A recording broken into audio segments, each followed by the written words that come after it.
क्या आप भी रेलवेज की क्रिकेट टीम से खेलना चाहते हैं?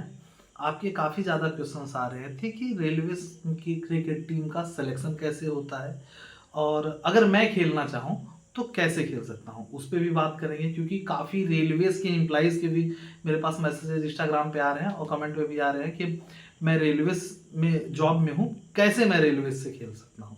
देखिए, रेलवेज में जो टीम सिलेक्शन का एलिजिबिलिटी क्राइटेरिया है वो दो तरीके से है, या आप ये कह सकते हैं रेलवे क्रिकेट टीम रिक्रूट करती है दो तरीके के से प्लेयर्स को। पहला तरीका ये है कि अगर आप रेलवेज के एम्प्लॉय हो तो आप पार्टिसिपेट कर सकते हैं रेलवे के ट्रायल्स में।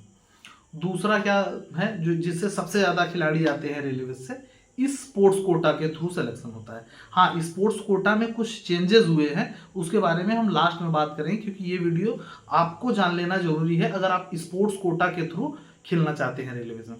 तो पहले मैं एम्प्लॉई की बात करूंगा। पहले तो रेलवेज में ये रूल था कि अगर आप रेलवेज में हो तो आपके बच्चे भी खेल सकते थे, लेकिन उसके बाद रेलवेज ने ये रूल हटा दिया कि अगर आप खुद रेलवे के एम्प्लॉई हो तब आप खेल सकते हो। और अगर आप स्पोर्ट्स कोटा के थ्रू नहीं आए हो, रेलवे के एम्प्लॉय हो, तो आप ट्रायल दे सकते हो, सारी चीज़ें दे सकते हो, लेकिन आपको उस तरीके का ट्रीट नहीं किया जाएगा। जैसे क्या है, स्पोर्ट्स कोटा वालों को प्रैक्टिस में स्पेशल छूट दी जाती है, वो छूट नहीं मिलेगी। वो छूट आपको तब तब मिलना स्टार्ट होगी जब आप रेलवे की फाइनल टीम में आ जाएं। उससे पहले ऑफिस के जो आपके जो वर्क लिए जाते थे वो लिए जाएंगे, तो रेलवे में आपको पूरा अपना जॉब वाला टाइम देना पड़ेगा। जॉब के बाद अगर आपके पास टाइम बचता है तब उसमें आपको प्रैक्टिस की देखनी है, लेकिन रेलवे के एम्प्लॉय आप रहेंगे तो ट्रायल दे सकते हैं। अब स्पोर्ट्स कोटा के थ्रू कैसे सिलेक्शन होता है? देखिए, पहले तो रूल ये था कि अगर स्पोर्ट्स कोटा में आप हो, आप अच्छे लेवल पे खेले हो, जैसे यूनिवर्सिटी लेवल में आपकी जो टीम रनर अप विनर थी, तो वो रूल इस साल से हटा दिया गया है। मतलब कि आप यूनिवर्सिटी अगर खेले हो तो आप ऑल इंडिया यूनिवर्सिटी के फाइनल भी जीते हो तब भी आप स्पोर्ट्स कोटा के लिए एलिजिबल नहीं रहोगे। तो अगर आप यूनिवर्सिटी लेवल का फाइनल भी जीते हो ऑल इंडिया यूनिवर्सिटी का, तब भी आप स्पोर्ट्स कोटा में के थ्रू रेलवे से नहीं खेल सकते या जॉब नहीं पा सकते। पहले तो आपको जॉब मिलेगी ना, तभी खेल पाओगे आप, तो नहीं खेल पाओगे। तो दूसरा जो प्रोसेस है उस पर हम बता देंगे, जो स्पोर्ट्स कोटा के थ्रू सिलेक्शन होता है प्लेयर्स का। जैसे जो भी प्लेयर्स बोर्ड खेले हुए हैं, बोर्ड मतलब अंडर 19, अंडर 23, रणजी ट्रॉफी या इंडिया खेले हैं या इंडिया खेले हैं। जैसे स्केल वाइज होता है, जो सबसे बड़ा स्कूल 4200 ग्रेड पे होता है, उसमें सिर्फ इंडिया जो खेला है वही खेल सकता है। ऐसे एलिजिबिलिटी क्राइटेरिया है, वो आपको जानने की जरूरत नहीं है। तो पे स्केल वाइज होता है, वो बाद में हम बताएंगे किसी दूसरी वीडियो में, नहीं तो ये वीडियो लंबी हो जाएगी। तो अब ये क्राइटेरिया हो गया है कि अगर आप अंडर 90 में आपकी टीम प्री क्वार्टर फाइनल तक पहुंची है तभी आप स्पोर्ट्स कोटा में जॉब पाओगे, जो 1800 ग्रेड पे वाला होता है उसमें।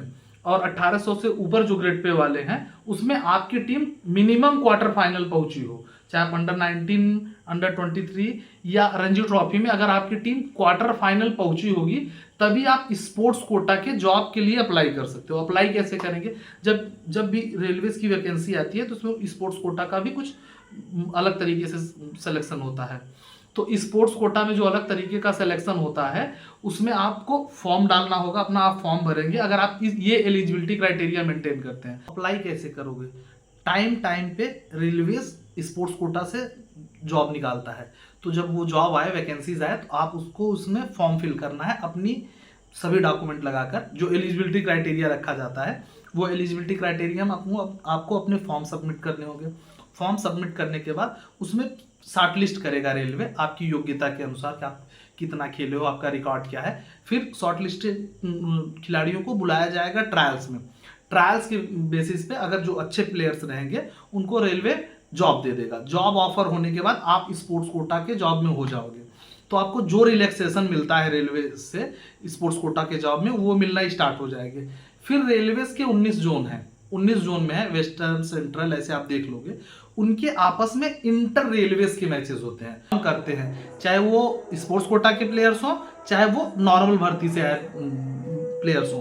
तो उनका 60 का कैंप लगता है, उन 60 के कैंप से रेलवेज की रणजी टीम बनती है। देखिए, पहले रेलवेज में क्या था, अंडर 19 भी होता था, लेकिन अब रेलवेज में सिर्फ 23 और रणजी ट्रॉफी होता है। और रेलवेज में टाइम टाइम से चेंजेस होते थे। जैसे पहले क्या था कि कि ऑल इंडिया यूनिवर्सिटी के भी प्लेयर्स स्पोर्ट्स कोटा में गिने जाते थे, लेकिन अब वो नहीं गिने जाते। उसके साथ साथ पहले ये था कि अंडर 19 भी था, जो हमने बता दिया ना, वो चेंजेस हुए हैं। तो टाइम टाइम से रोल चेंज होते हैं। जो ये यूनिवर्सिटी वाला चेंज है वो इसी साल हुआ है, क्योंकि देखिए कल हम इंस्टाग्राम पे जो वीडियो बनाए थे उसमें मैंने ये कहा था कि यूनिवर्सिटी लेवल पे भी जो टॉप परफॉर्मर होते हैं उनको भी स्पोर्ट्स कोटा से जॉब मिलता था, लेकिन हमको करेक्शन कराया गया। एक इन्फॉर्मेशन हमसे मिली, वो रेलवे के ही स्पोर्ट्स कोटा से एक प्लेयर है, उन्होंने बताया, वो रूल हमको बताया, तो उसी के आधार में अपनी इन्फॉर्मेशन शेयर कर रहा हूँ। और बाकी अगर टफ है, अगर आप रेलवे से एम्प्लॉय हो, तो आप अगर रेलवे के एम्प्लॉय हो, खेलना चाहते हो, तो अपना जो जोन है उस पर आप लगातार स्पोर्ट्स कोटा के जो प्लेयर्स हैं उनसे कांटेक्ट में बने रहें। तो वो सारा प्रोसेस बताएंगे हर स्पोर्ट्स के, जैसे क्रिकेट का के अलावा बाकी भी स्पोर्ट्स हैं। अगर बाकी स्पोर्ट्स में आप इंटरेस्टेड हैं, आपको लगता है स्किल है, तो आप उनसे कांटेक्ट में बने रह सकते हैं। और देखिए स्पोर्ट्स कोटा का जो एज है वो एज बाउंडेशन है 19 से 25। और अगर आप स्पोर्ट्स कोटा के थ्रू खेलना चाहते हैं या जॉब पाना चाहते हैं तो आपकी एज 19 से 25 रहेगी, तभी आप रेलवे से खेल सकते हो। उम्मीद है ये वीडियो आपके लिए इन्फॉर्मेटिव रहा। अगर कोई और डाउट है रेलवे से क्रिकेट टीम में खेलने से रिलेटेड तो कमेंट सेक्शन खुला हुआ है, वहां आप कमेंट कर सकते हैं।